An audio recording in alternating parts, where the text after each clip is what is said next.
நான் ஒரு 2 நாளைக்கு முன்னாடி சனாதன தர்மத்தை பத்தி ஒரு வீடியோ போட்டிருந்தேன். அந்த வீடியோல வந்து பாத்தீங்கன்னு சொன்னா கிறிஸ்தவ நண்பர் ஒருவர் சில கேள்விகளை பதிவிட்டிருந்தார். அவர் அந்த வீடியோவை ஃபுல்லா பார்த்தாரான்னு எனக்கு தெரியல.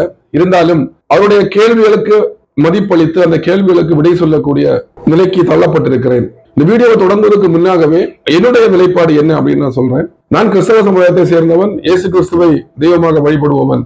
அதே நேரத்தில் இந்தியாவில் இருக்கக்கூடிய அனைத்து மதங்களையும் நான் ஏற்றுக்கொள்கிறேன். நான் இதை பொது வழியிலே சொல்றேன். என்னுடைய நிலைப்பாடு இதுதான். நண்பர் வந்து பரிசுத்த வேதாகமத்தையும் சனாதன தர்மத்தையும் கம்பேர் பண்ணி பேசியிருந்தாரு. கடவுள் ஒருவர் தான், வழிகள் பல வழிகள் கிடையாது, கிறிஸ்தவ மதம் மட்டும்தான் வழி, கிறிஸ்தவ மதத்துல உருவ வழிபாடு கூடாதுன்னு சொல்லியிருக்கு, சனாதன தர்மத்துல உருவ வழிபாடு சொல்லியிருக்கு, கிறிஸ்தவ மதத்துல தெய்வத்தை ஆவியாக தொட வேண்டும்னு சொல்லியிருக்கு இப்படின்னு சொல்லி சில கேள்விகளை எழுப்பியிருந்தாரு. இந்த சிலை வழிபாட்டிற்கு முதல்ல வருவோம். கிறிஸ்தவ மதத்திலேயே நீங்க எந்த ஆர்சி சர்ச்சுக்கு போனாலும் அங்க இயேசுவினுடைய சிலையை வைத்திருக்கிறார்கள், கொடிமரம் வைத்திருக்கிறார்கள், சிலுவையை வைத்திருக்கிறார்கள். அப்ப அதெல்லாம் தப்புன்னு சொல்றீங்களா? அப்படி இருக்கும்போது இந்து மதத்துல மட்டும் எப்படி நீங்க உருவ வழிபாடு தவறுன்னு சொல்லலாம்? இதற்கு பேர் என்ன தெரியுமா? மதவெறி.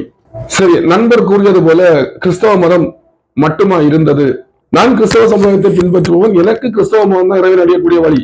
இந்து மதத்தை பின்பற்றுபவர்களும் பிற மதத்தை பின்பற்றுபவர்களும் அவர்களுக்கு அவருடைய மதங்கள் தான் இறைவன் அடையக்கூடிய வழிகள். கிறிஸ்தவ மதம் வருவதற்கு முன்னாகவே இந்த உலகத்துல பல மதங்கள் இருந்திருக்கிறது. இன்றைக்கு நீங்கள் இந்து மதம் என்று சொல்லக்கூடிய இந்து சமயம், இந்து தர்மம் கிறிஸ்து பிறப்பதற்கு முன்னர் கிமு 1500 வருடங்களுக்கு முன்பாகவே இருந்திருக்கிறது அப்படின்னு சொல்லி ரெக்கார்ட்ஸ் இருக்கு.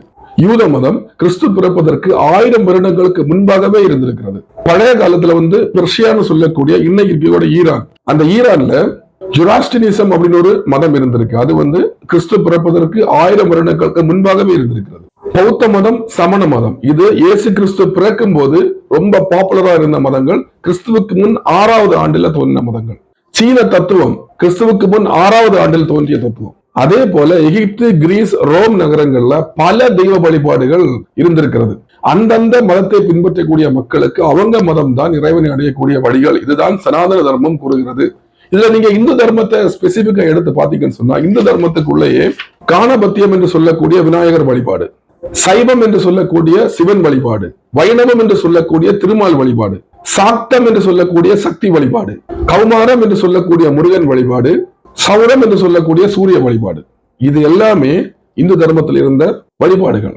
இது எல்லாமே இந்து சமயம் சேர்த்து மற்ற சமயங்கள் எல்லாமே அந்தந்த மக்கள் பின்பற்றக்கூடிய மதங்கள் தான், அவங்களுக்கு இறைவனை அடையக்கூடிய வழிகள். இதுதான் சனாதன தர்மம் சொல்லுது. என்ன மதம் பிடிக்குமோ நீங்க அந்த மதத்தை பின்பற்றுங்கள். கிறிஸ்தவன் கிறிஸ்தவ மதத்தை பின்பற்றுங்கள், இஸ்லாமியன் இஸ்லாமிய மதத்தை பின்பற்றுங்கள். பின்பற்றி அந்த மதத்துல இறைவனை அடையக்கூடிய வழியை தேர்ந்தெடுங்கள் அப்படின்னு தான் சொல்லுது. இது மதவெறியா? என் நண்பர் நீங்க சொல்றது மதவெறியா? கொஞ்சம் யோசிச்சு பாருங்க நண்பரே.